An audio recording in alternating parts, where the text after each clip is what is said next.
This Wednesday we had our Cougar All-Star Assembly. Let's check it out.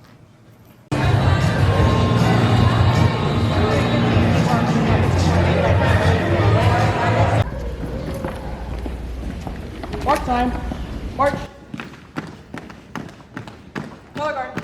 Pull. Right. Face. Present. Colors.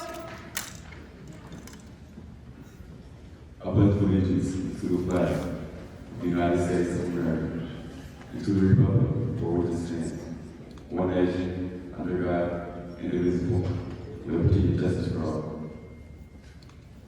Serve as an inspiration to us all, reminding us of the endless possibilities that lie within our reach when we set our minds to a goal and pursue it with strong determination. Students, as you stand here today, know that you have not only made yourselves proud, but have also brought pride and honor to our school. As you continue on your academic journey, may you never lose sight of the incredible potential that resides within you. May you continue to strive for excellence in all that you do, knowing that your hard work and dedication will always yield remarkable results. Never waste an opportunity to help, to step forward and give a lending hand. Every good movie has struggle. Otherwise, it wouldn't be a good movie.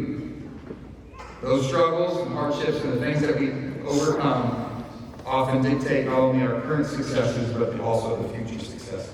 So behind us, we have our 3.5 and above honor roll recipients. Let's give them a round of applause.